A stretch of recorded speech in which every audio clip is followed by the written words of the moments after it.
Well, she is a British-Nigerian feminist and activist. She's a writer and she's a policy advocate. She was born in Liverpool, England on 11th June 1963. I just said that in case you need to send a card next year, so 11th June. She received a bachelor's and master's degree in history from the University of Ife. Now the Obatho, I never say that because I'm not happy to become anything else. Anyway, University of Ife. She also received an MA in Gender and Society from Middlesex University, UK. She's worked in the Department of Health as administrative officer. She became the director of Akina Mamawa Africa, an international development organization for African women based in London, UK. She also co-started the AWDF, which is the African Women's Development Fund, in 2001, which is a grant-making organization. She serves as a UN Women Nigeria Senior Advisor, a visiting senior research fellow at King's College University in England. You know, in England, on the other side of the pond, we actually have very serious universities. You can clap there. So, she's a principal partner at Mandela Consulting. She runs an online community called AboveWhispers.com, where she writes a weekly column called Loud Whispers. When her husband, Dr. Kaudi Fahimi, took office as governor of Ekiti State, Nigeria, she became actively involved in a range of policy advocacy, grassroots empowerment, and social inclusion programs in Ekiti State. She led the campaign to enact a gender-based violence prohibition law, 2011, and an equal opportunities bill, 2013, and an HIV anti-stigma bill, 2014. I think we should clap.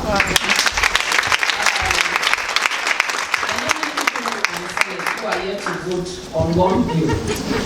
And she serves on the executive boards of the African Women's Development Fund, the Global Fund for Women. She's the chair of the Advisory Council of the Nigerian Women's Trust Fund. She serves on the Governing Council of the Elizade University, Nigeria. She is the author of at least 3 books that I have in my library. She also co-edited Voice, Power and Soul with Jessica Hun. She is associated with a number of international women's rights and philanthropy organizations, including as co-chair of the International Network of Women's Funds, president of the Association for Women's Aid. It's a lot. I round up. She's a wife and mother. She has won several awards and recognitions, which include Changing the Face of Philanthropy Award by the Women's Funding Network in 2007. Was named one of the 20 most influential African women in 2009 by New African Magazine. In 2011, Women Deliver listed her as one of the top 100 women in the world, advancing the rights of women and girls. I think we need to do that.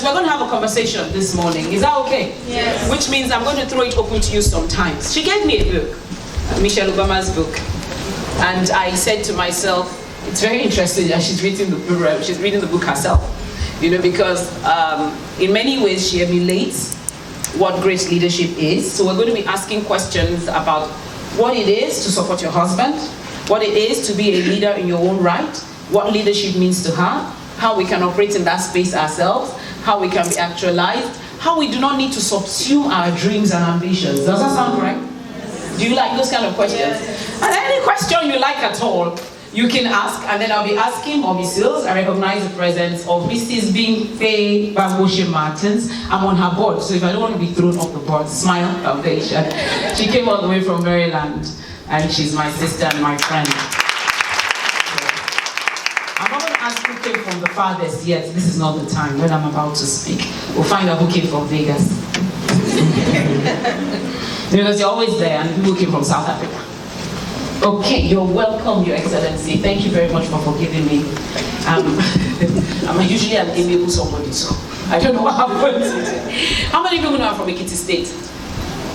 I know you don't know. Most people think I'm from some other state somewhere. For those who are not Nigerians, we have 36 states in Nigeria, and Ekiti State is the greatest of them all. Honestly, that's why we have cerebral people. Yeah, my father from Ekiti State was a lecturer.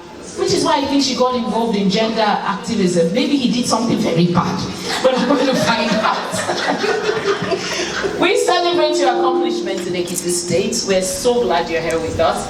And honestly, I like your humility, I like your sweetness, and I need to say that up front so everybody knows. So we applaud you, not just for being exemplary, but for being down to earth with it.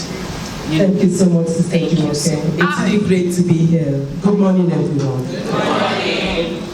We'd like to know you advocated and pushed for so many bills. First, why did you even get involved in gender activism? Because you actually call yourself a feminist. That's not what many African women would call themselves. So how? Why this path? Actually, I'm glad that you mentioned your father. Oh my gosh, he did something bad. He didn't do anything bad, but one of his colleagues did. Oh. And it wasn't anything that terrible, it's just, that's the way things were at the time. I was in graduate school at the University of Ife, now Obafemi Awolowo University, and I wanted to write my dissertation on the contributions of women from Southwest Nigeria, Yoruba women. How many Yoruba women are here?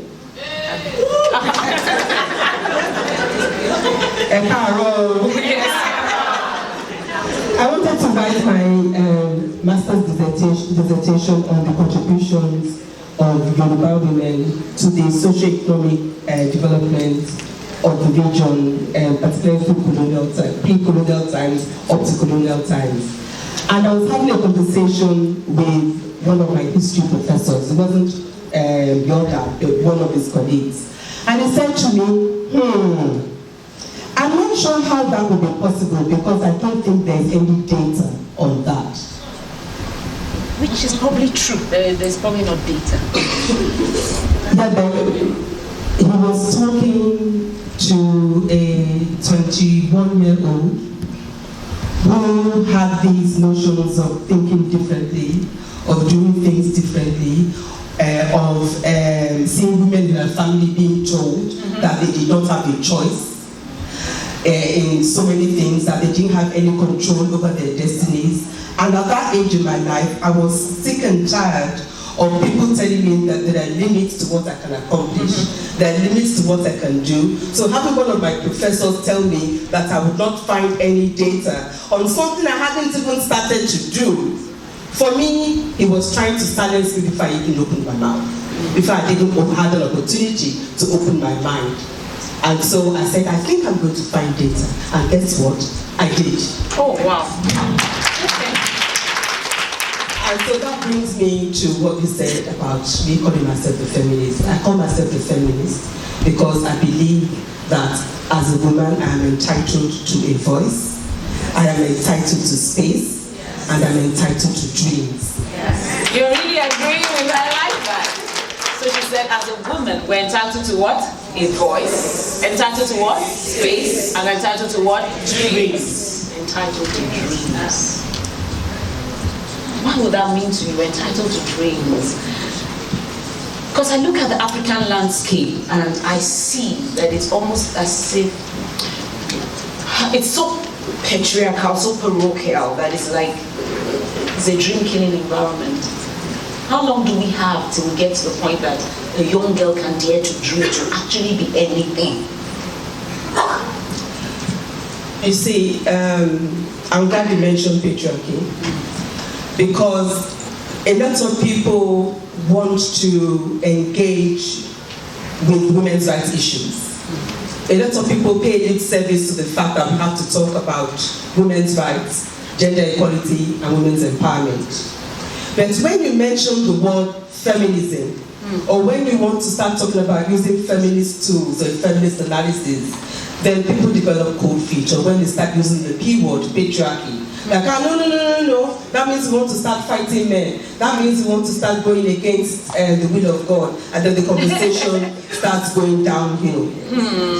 Now, we live in societies that are controlled and dominated by political, economic, social, technological, and cultural systems that are male-dominated, controlled by men, with the co-option of women as well. Pause there.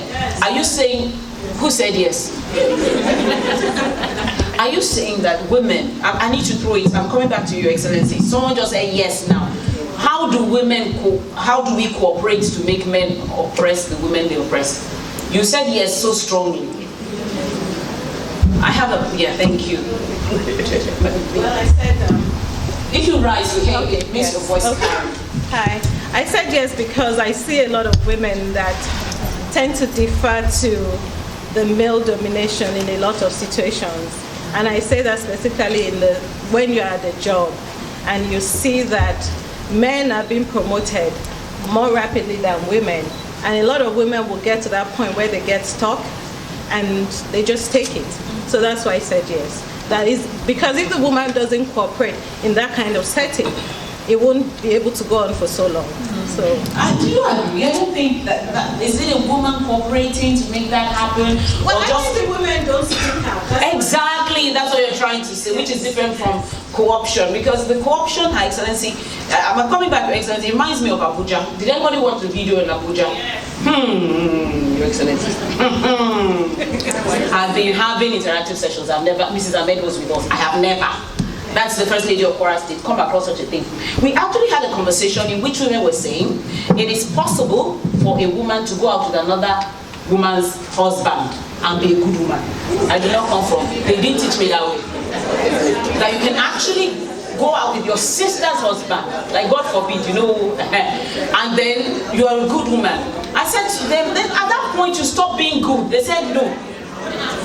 I don't know if New Yorkers and Americans too have that opinion. No, for sure. That is the kind of co-opting I thought she was exactly.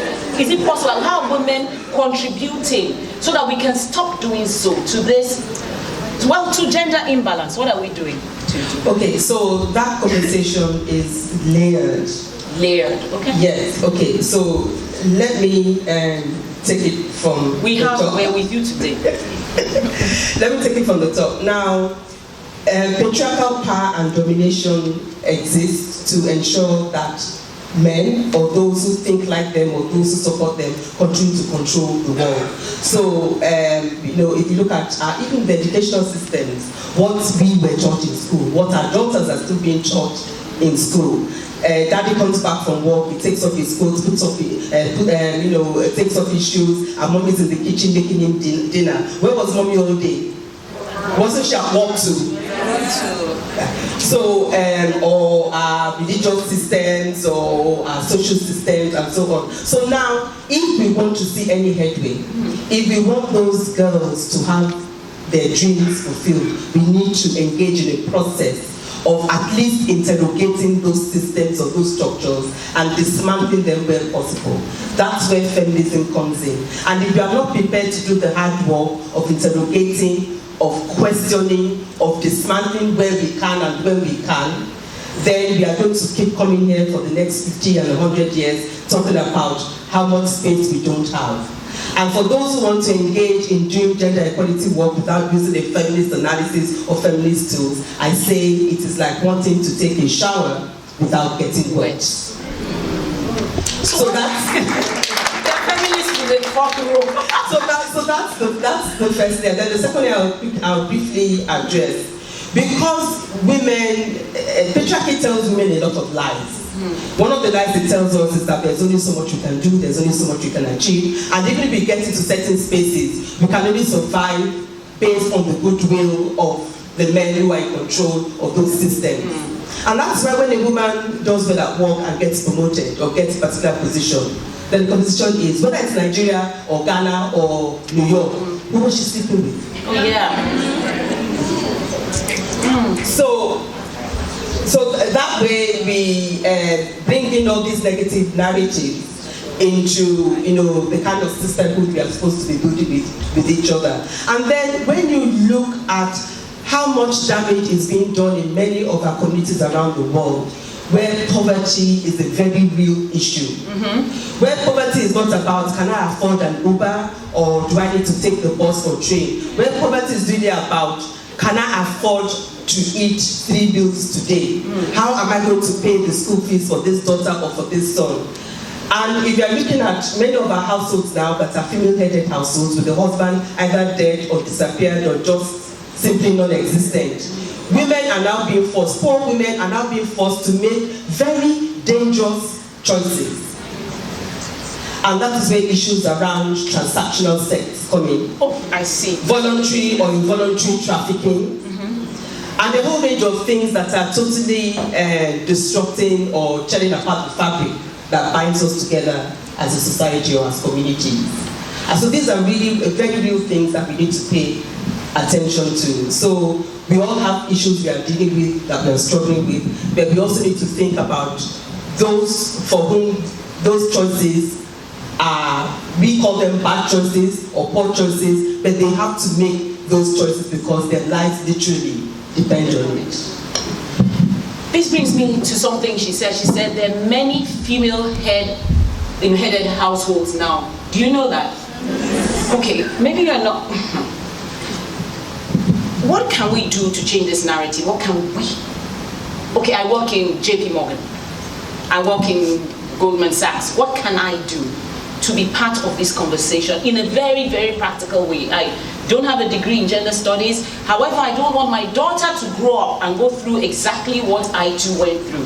What can we do when we get back home today to make a difference? Something practical. So, you know what I'm trying to say. What would you, as you advocated, if we were one of your, yes, what would we do? She's nodding already because she's concerned, but she doesn't know what to do. Because you've gone so far as to say even the books that we read.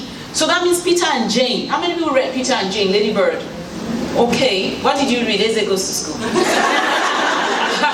So those of us who read Peter and Jane, I don't remember what, but I'm sure that Mommy probably went to work and Daddy came back with a coat. I'm remembering that now, and a briefcase. And Mommy probably had all this belled up 1950s, American dresses. Do you remember they always wore pumps? And you weren't going to work. Why were you wearing pumps? For what? To look good when Daddy comes. You see, there's something almost insidious there. He's gone to work. You were working too, right? And then when he comes, I'm trying to decide if I'm a feminist. When you define it, I will know if I'm not or I am. What can we do? Then I want a definition of what it means to be a feminist, so I will know if I can allow people to call me that. What can we do? The lady in the fifth row, the lady in the, something practical she can do. Okay, when I'm talking to groups of women, sometimes I ask a question and I would unpack it. Okay. Are you in the right place? And I'll tell you what I mean by that. Okay. Are you in the right place? I want us all to think about that. So even if you don't remember anything else we spoke about today, just think about the question and then answer it based on your circumstances. A couple of years ago, when my husband was doing his first term, because he had his first term in Ekiti State from 2010 to 2014, and then he took a break because he lost re-election, and we can go into why that happened. And then in 2018, he won the election back into the state because the people then decided that he was the one they wanted after all. They're suffering enough. So he went back as governor last year. But in the JKF1 administration, one day a group of women from the Federation of Women Lawyers, Ekiti State chapter, we call them FIDA for short, across the country, they came into my office with a young 13-year-old who had been raped and impregnated by a police officer. And so I swung into action. And then when we had finished all that needed to be done, as they were leaving, they turned to me, the FIDA women, and said, "Your Excellency, we knew that coming here that we had come to the right place." Okay. And so I started thinking about that over and over. We have come to the right place. And they didn't mean it as in we came to the office of the First Lady. It was more personal than that. And so I've broken that down into meaning, do we have the right kind of passion for what we do or for something? Are we passionate about something? What are we passionate about? Let's pick one. Is it if I was to ask you, Sister Jumoke, what are you passionate about? I'm passionate about people finding their purpose and fulfilling it, and fulfilling potential, that's it, discovering themselves. Excellent. So it could be that. It could be about the environment. Some of us are very passionate about children's rights. Some of us are passionate about education. Some of us are passionate about peace. It could be anything. Pick a passion. What are you passionate about? Second, what kind of leverage do you have? As we are sitting here, I'm sure all of us have some form of leverage or the other. Some of you might be teachers who might be able to have some kind of an impact on the school curriculum. Some of you here might be in the medical profession. You might be nurses, you might be doctors. There might be things that are going on in the workplace that are blatantly sexist and which you think it should be fixed. Some of you are probably working in the corporate sector. You understand what it means to deal with institutionalized racism as well as social sexism as well. What kind of leverage do you have to shift that conversation? And then, how angry are you? What makes you angry? What gets you up? What makes you wake up thinking, oh, not that you want to go and shoot someone, no, but this issue or that passion that you have, if you are so desperate and you're so anxious for change, you're going to go out there to do anything you can. To give you an example, a few days ago, I got information that a 2-year-old girl had been raped. You can imagine how angry that made me feel. And it wasn't just the fact that being raped was bad enough, but her parents were trying to cover up. And so they took the child away from the hospital and went into hiding.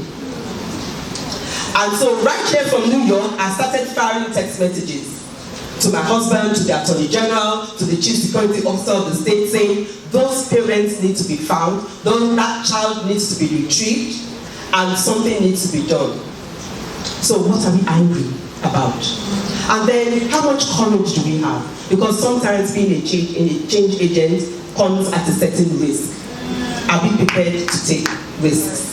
No, there's nothing so we need to clap there.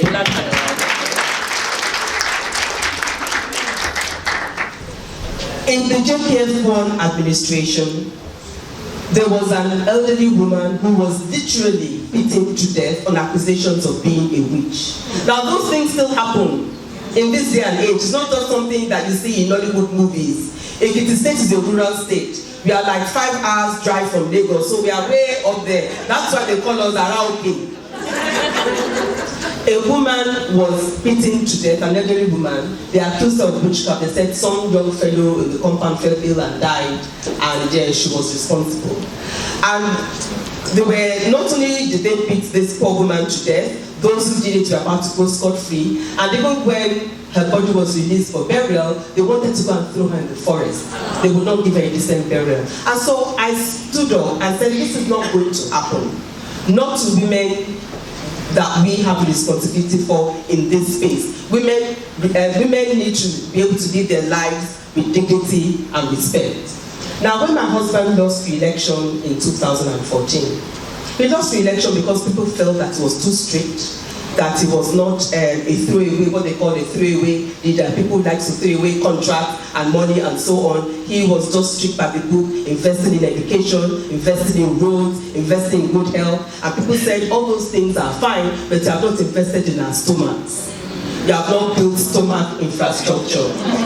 One of the reasons that some mischief makers gave was his wife is always going about talking about women's rights.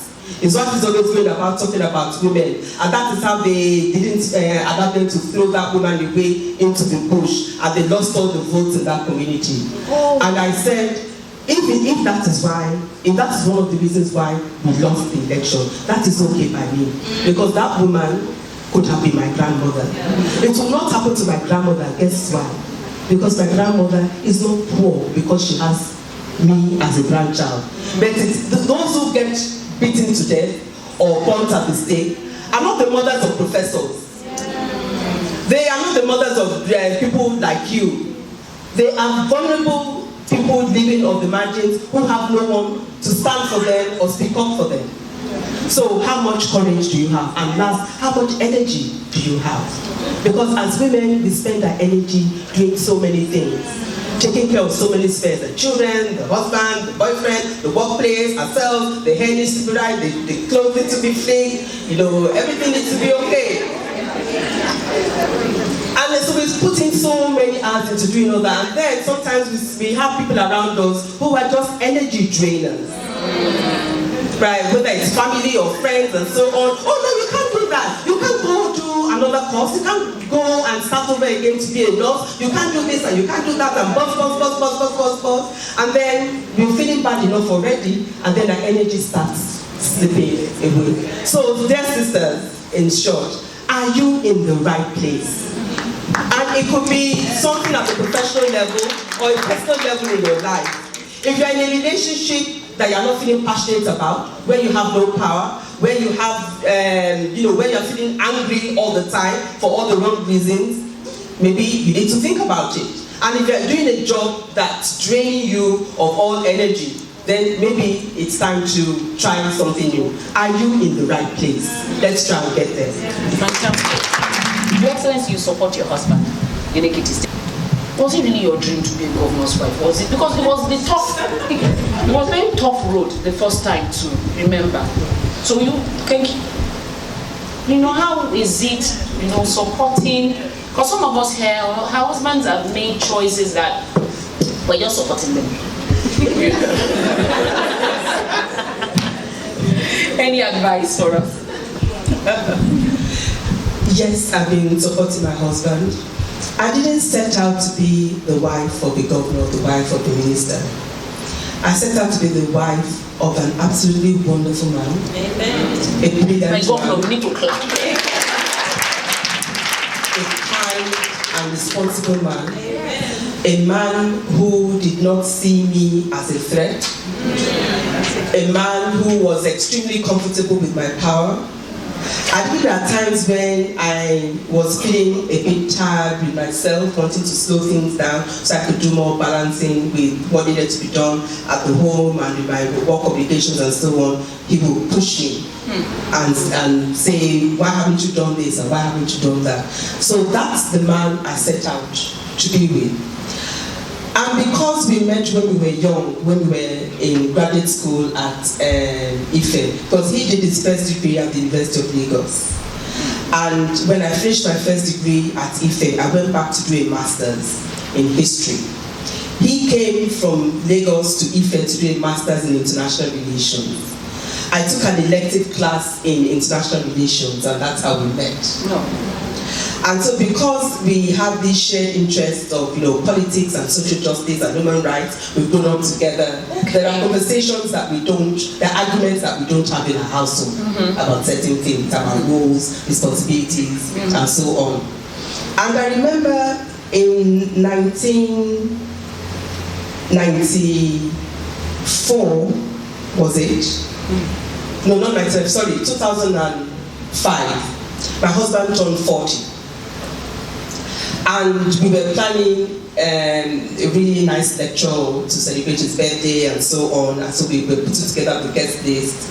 And one of our mentors, Ashwaju Bola Ahmed Tinubu, was governor of Lagos State at the time. Ashwaju Bola Ahmed Tinubu he was one of the hosts of the lecture. So it then turned out to be, because it was going to be coming, it turned out to be this really big thing. And then my husband said, oh no, this is beginning to look as if I'm positioning myself for political office.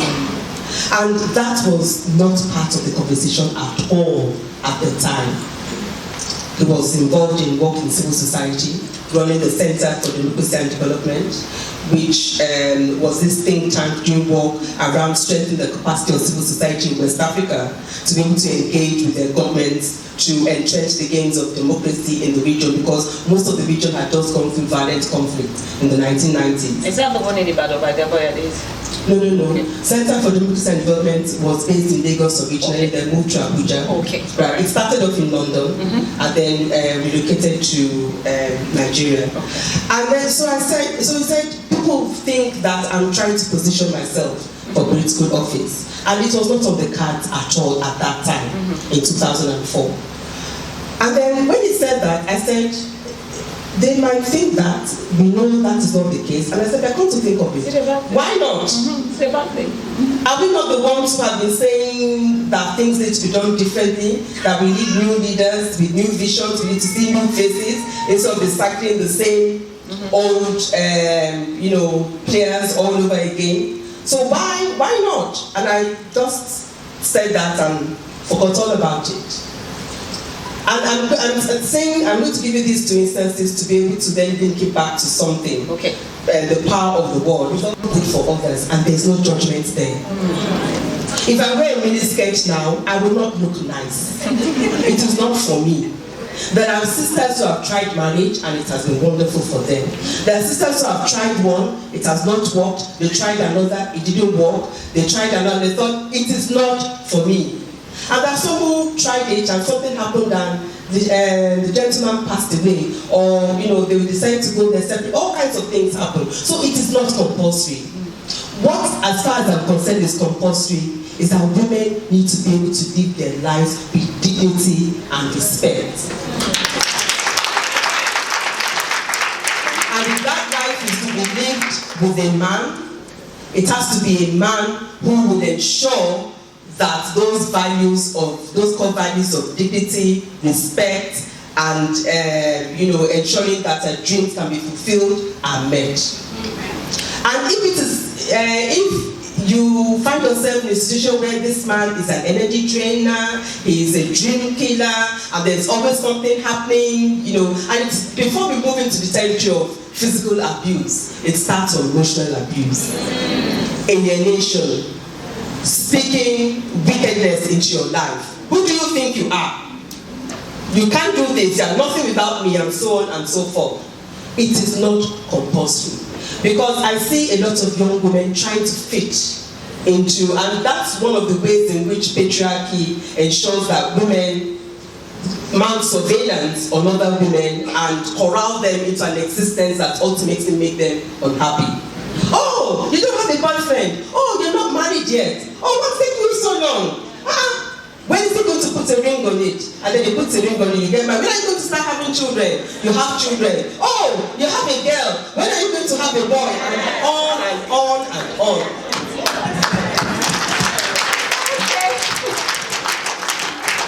The guys in the house, do you have anything to say?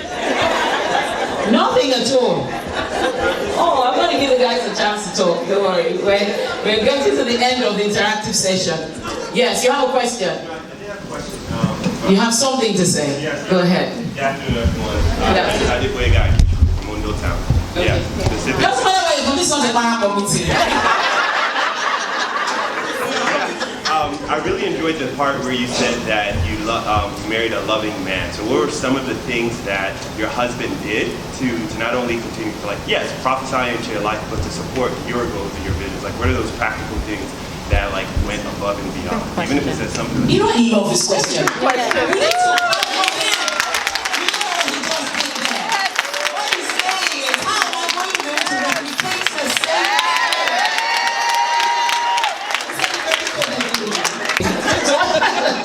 So what are the things, very specifically, and then we can record them and send it to His Excellency. He can know that you are boasting on him in New York. Oh, I thought you guys are such romantics. What are the things he did that went above and beyond? Because this young man does not want to depend on his handsomeness alone. Well, handsomeness is a good place to start. At least you get your leg in the door. Yes.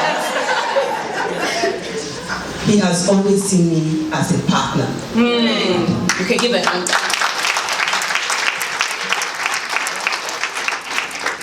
He has never had to assert himself. Don't you know that I'm the head of this family? Because he knows that I know he is the man in the house. However, the way our marriage has worked, and this year, by the special grace of God, it's going to be 30 years. And if you add on the years of courtship, it's 33 or so. Now, the way our marriage works is, my husband does not assume leadership. at all levels. He knows there are things that I'm good at. There are things that I lead on. And so even when people go to him and say, we need this done, he passes them on to me like, that's her department. And it's not cooking and cleaning, because I don't cook, I don't clean. And that has nothing to do with being a governor's wife. It has nothing to do with being a governor's wife. It has to do with the fact that I woke up when I was 40 and I thought, you know, I'm done. And I need to now patch this with accepting my own privilege as well, because I said that when I had moved away from London. Yes. Actually, it was because I've been traumatized by all those years in London, leaving the office, running to the market, and because me and my husband don't like English food, we eat Nigerian food. So I would have to leave the office, run all the way down. For those of you who know London well, go down to Peckham Market, or Brixton Market, or Boston was out of the way for us to go and buy all the things I needed to do. Then go back home, start chopping onions, grinding things, and then the baby is crying somewhere. So all those years. So when I moved to Accra, Ghana, to start work with the African Women's Development Fund. Me too, I married wives. Yeah. Who took care of me? Oh, they don't get it. She got help.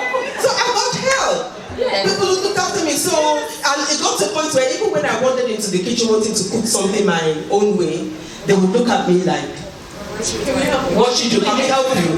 First time, it was okay. Second time, third time, it was as if I was They were threatened, yeah. Yeah, like, what are you doing here? Like, tell us what you want and tell us how you want it done.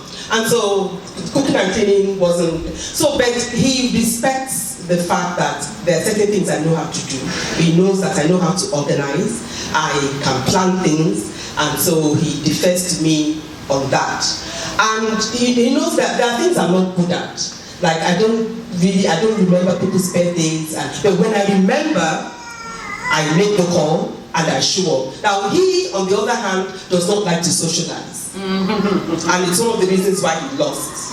They say he's too strict, for him it's all book. He doesn't like to come to parties, to funerals, to weddings and whatnot. And even if he comes, it's only 5 minutes. But then I would step in to fill in the gap. Because, I think that's one way in which I can support him. So, I would go around sometimes attending 4 weddings in a day. And be in New York and be here early before the host, and still there's no stress. Going on. So, being supportive, being respectful, ensuring that there is a partnership, and always defend your spouse. Anybody who comes to you with a story about your spouse has done this or has not done that, don't say, really? Really? How? And leave it at that. Yes. Not, okay, I will deal with her, or I will talk. Always, because nobody has any business coming to report your spouse to you. Okay, we're going to take just 1 or 2 questions because we're rounding up now, and I'm going to throw a spanner in the works. Because when you said you don't cook and clean, there was somebody behind there saying, am I right? Is cooking and cleaning part of a woman's job? No, you don't agree because someone important has said so. Cooking and cleaning, because I am on the chief executive program of LBS, I'm the vice president, right?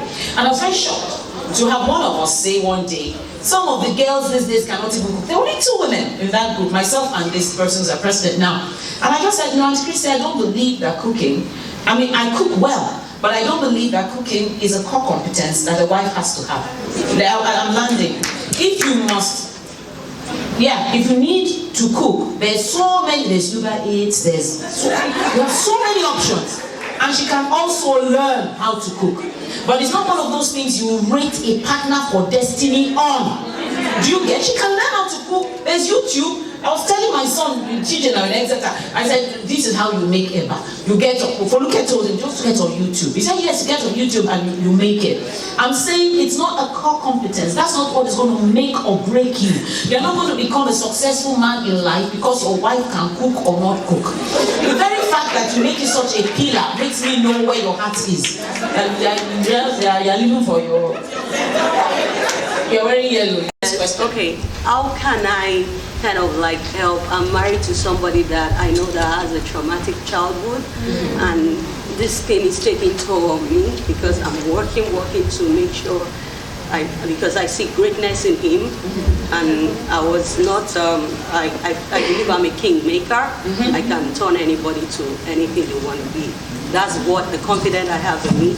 But I've been struggling with this thing, and it looks as if I'm dealing with a world that is not ready to give up what he had in the past and want to force his way to where he's going because of pride, and he's covering up something. I'm going to ask Mommy Desiree this question.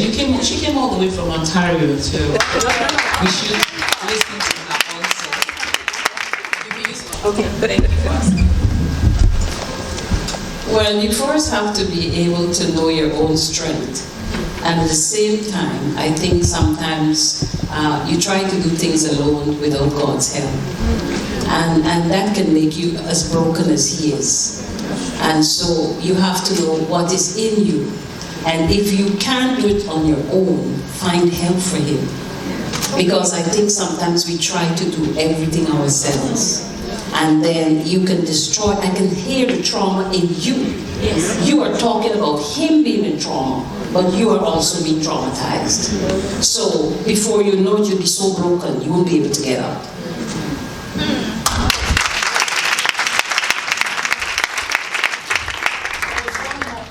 I promise just to. Okay, we're going to take Yolande because of who you are. That's our vice president. Get up, okay. Yolande. Thank you. Thank you. Thank you so much for speaking to us. You said one thing, women, are you at the right place? And we talked about how men have showed what our society should be like. A lot of us want to do so many things, but we're in a society that is pushing us down. What would you say to women? How do you take your place? How do you move into your place without being aggressive, without being disrespectful, without being, all these negative words? But how do you take your place in a society that wants to keep you at a certain place?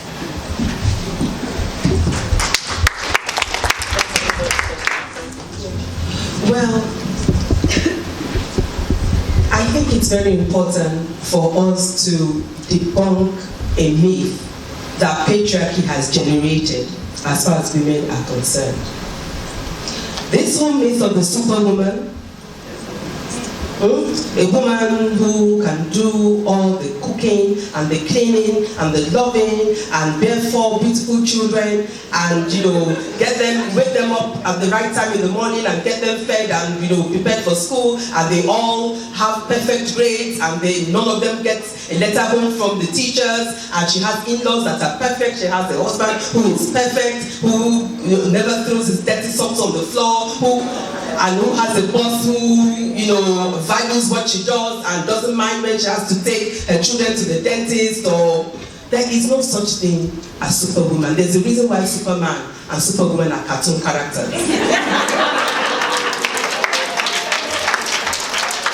What we have are women who are trying to get from point A to point B. On every day. But as Mommy said here, we don't have to do it alone. That's why our faith is very important. First thing we do in the morning, have a conversation with God. Even if it is even if it is nothing more than saying, "Oh Lord, I place my life and the life of my family in your hands today. Please guide us aright." That's the first thing. Then secondly, having people around you, building a support system. Yes. And that's one of the things I love about being a black woman, about being an African woman. Yes. Even in places like here in the United States, but you might not have the same kind of support systems we have back home. At least you have a community of women you can call out to. Sister, can you please help me with this or help me with that? Please don't be any of those women who say, "I don't have friends," and they take great pride. That's another lie that patriarchy tells us. They take great pride in saying, "Me, I don't have friends. The only friends I have are men," because women always pull each other down. And then we say women are their own worst enemy. Women, we are not our own worst enemy. It is patriarchy that is our worst enemy. We have women who do nasty things, who say nasty things. about other women. But as a community of women, we can survive if we show solidarity. If we know that there's a sister who needs help, we reach out to her and not be the ones gossiping, behind her back. And we try and do what we can. Let's try and plan ahead. And the kind of person who likes to plan in as much as I'm able to within a very fluid context, because being in a political context, it's very difficult to operate in that space. When I was working in civil society, for example, when I was CEO of the African Women's Development Fund, I had this very clear schedule from January. I could tell you where I would be. In January, I could tell you where I would be on December 4th of that year.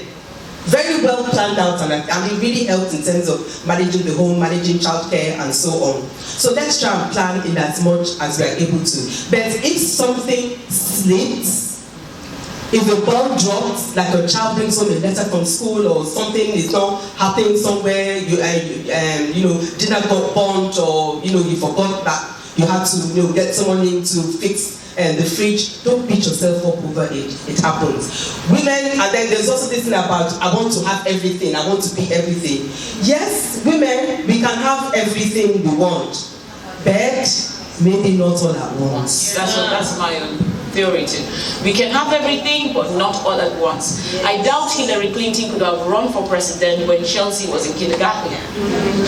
So there's seasons in a woman's life, and we cannot compare ourselves to men. And it is not a competition; it is complementary. You run your own race at the end of the day. To give you an example, when I was in London, I was working full-time for Akinamama Africa, traveling 2 to 3 weeks out of the month. I had a young child. I had a husband. Maybe I didn't have to, do that much for him because he was pretty self-sufficient. At least I had him to think about. I had all kinds of things to do. In addition to that, I was doing a PhD at the Center for West African Studies in Birmingham. I struggled with it for 2.5 years. Eventually, I let it go because it was driving me crazy. And I thought, if there's, what's the one thing that if I take, off my plate, it will make it a whole lot easier for me. And that was it. So I took it off my plate. Now we don't even miss it because we're still struggling to read the profile. Yeah, well, did it make me feel bad when I did it? Yes. But with hindsight, I felt that's what I needed to do at that time to survive. I could probably have pushed at it. I probably would have finished it, and then something else would have given. Right, and I would have had to suffer the consequences of that. So sometimes if you have to let something go, or you have to put something on hold, it's okay. As long as at the end of the day we are healthy, we survive the process, and we can keep being the best we can be. That's great. Can we give her a hand? Has it been a useful session for you? I'm going to ask one person to tell me what she learned, just to be sure we're not just, one person, tell me what you learned. One person. We have permission to dream. Permission to dream, yeah. Pink at the back, or dark skinned, whatever, I don't know with colors. Just rise, you're eating. That there are African men that are not intimidated by trauma. You didn't know? I want to. He's one, he's here. Married. Now you know you're married. There's hope. Come, I'll link you up. Okay, you learned something. What's the feedback? One thing I really got from the conversation is wherever you are right now and at this moment in your life, have a voice, speak up, do whatever you can do to uplift yourself and uplift women and change wherever you are. Fantastic. You're going to leave us with just one word in a minute. What will be the parting words to us today?